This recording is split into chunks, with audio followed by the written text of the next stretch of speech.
Here's an example of a calorimetry problem. This is a little tricky because we're looking for the final temperature of the mixture. It makes the algebra a little bit more challenging than what we saw in class. Um, Again, we've got our basic Q is equal to MC delta T, which is T final minus T initial. For calorimetry, we know that the heat lost by the hot stuff, so this is heat lost by hot,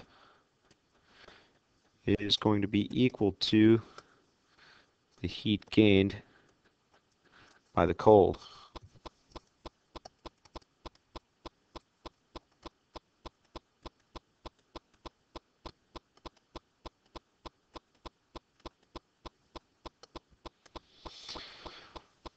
Again, we're going to assume that all the heat is transferred between the two objects, the hot and the cold object. There is no heat loss to the surroundings. So there's no heat loss. We're going to assume no heat loss or heat transfer to the surroundings.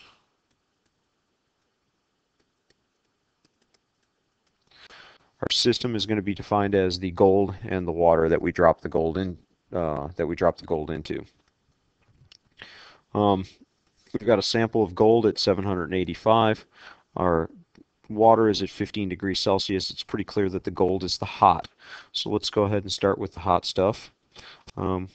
We've got a negative 97 grams of gold. So it's a negative 97 grams.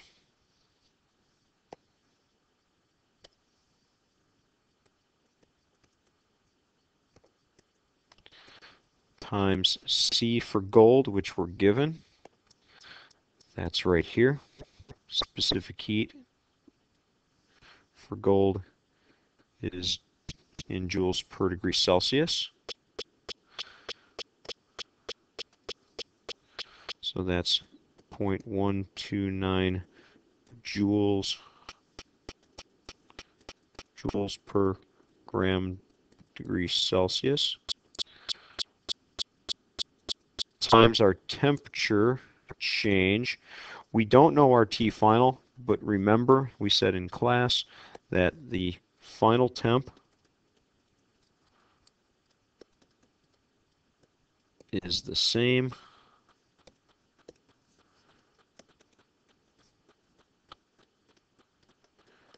for both the hot and cold object.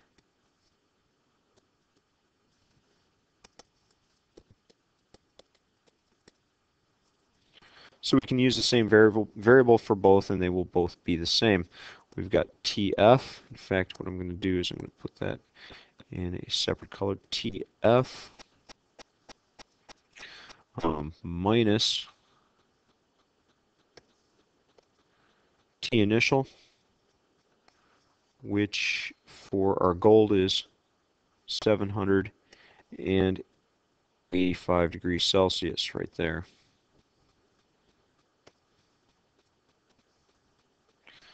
785 degrees Celsius. Right, so I'm going to need to move that over, aren't I? Let me see if I can do this.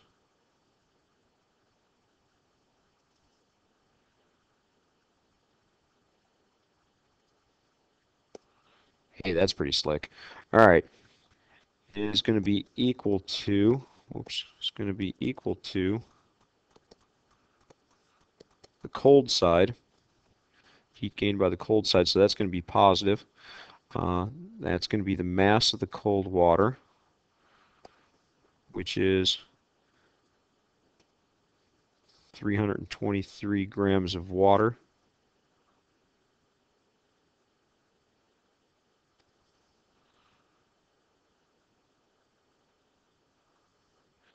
Which has an initial temperature of 15 degrees Celsius.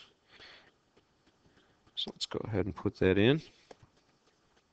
our mass is 323 grams times, let's see, we said that our, that would be our specific heat of water. So we've got joules on this side. We need joules, so that's going to be that 4.184 joules per gram degree Celsius. Those units need to agree, so that's why I used the joules, not 1 calorie per gram degree Celsius. And then it's T final, which we said is the same for both, so that's TF also, same guy, same TF, same final temp, minus 15 degrees Celsius.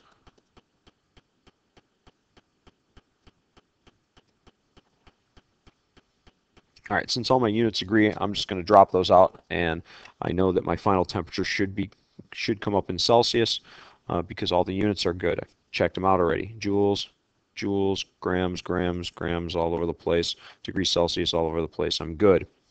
So now we can go ahead and start our math again. It makes the math a little tricky. I think what I'll do is I will probably multiply these together first. So I've got negative 97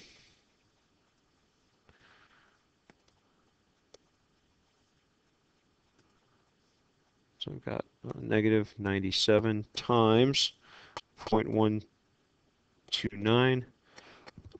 I get a negative 12.51. So negative 12.51 times TF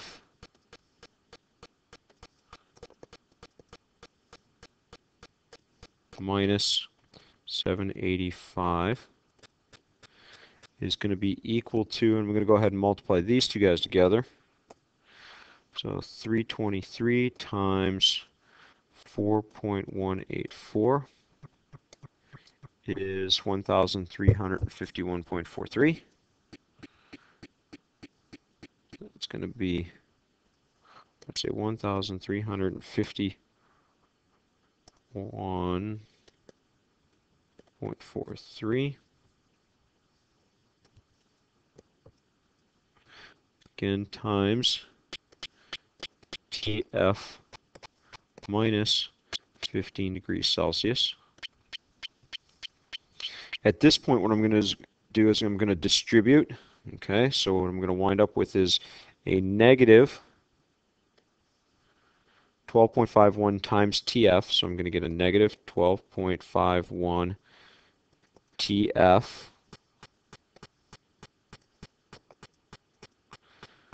plus, because I'm going to have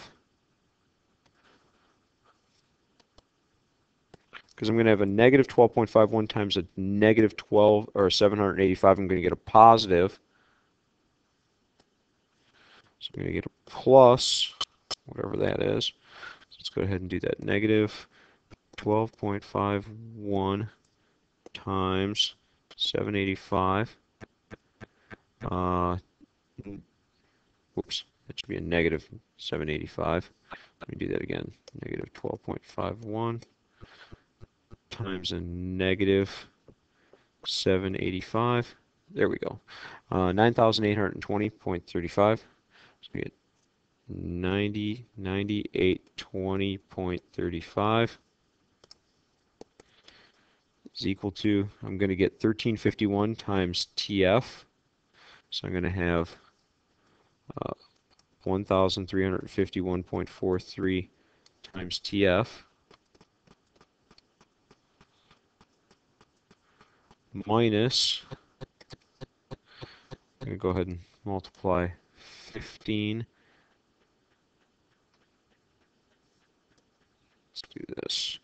1351.43 times, this is a negative 15. I already covered that here because I know it's still going to wind up negative. So times 15. That's 20271, 20271 point, whoops, wrong one, point 45. All right, again, the algebra is a little trickier than what we saw in class. What I'm going to do is I'm going to combine like terms. I got TF on this side, I got TF on this side. So I'm going to bring 12.51 TF over to this side. So I'm going to add that to both sides. So I'm going to add 12.51 TF. It's going to cancel off of this side, and I'm going to add 12.51 TF to this side. And then I'm going to add 20271.45 to both sides. 20271.45 to both sides. So it cancels out of this side. And let's go ahead and get that. Now what I'm going to do is I'm going to put the TF over on this side. I'm just going to swap sides here. I'm going to swap my order. So let's do this. I'm going to have 1351.43, and I'm going to add 12.51. Enter. So I get 1363.94 TF. 13.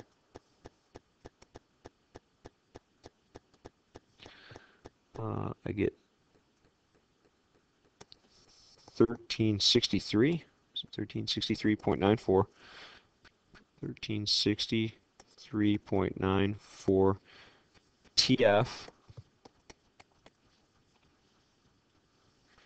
is equal to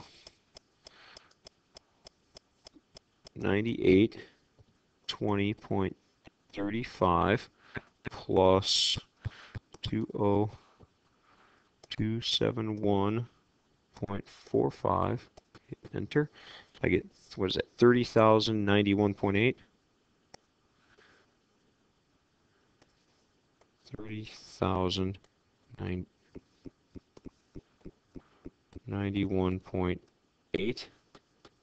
30, yep. So now to finish solving for TF, I'm going to go ahead and I'm going to divide both sides by 1363.94. 1363.94. I'll worry about sig figs in a few minutes. We'll kind of go through that briefly. That cancels. So I get TF is going to be equal to, according to the calculator, I'm going to take that and divide my answer here by 63.94, and we get, what the, oh, 22. Okay, never mind. I was going to say that's 22,000. 22.0624. We'll figure out sig figs in a second. 22.0264. 0624. 0624. Again, that's degrees Celsius. Now, sig fig wise, that's where it gets kind of messy. Doing a lot of multiplication up here. I've got, this would be about 3 sig figs here. When I do this multiplication, this should only be about 2 sig figs. This should be 3 sig figs. Oh man, what a mess. I'm going to go with 22. I see, once I multiply these guys together, I got 2 sig figs. I'm doing some addition and subtraction. Really, it's going to be about 22. If you want to go 22.1, it's probably safe. 22.1 degrees Celsius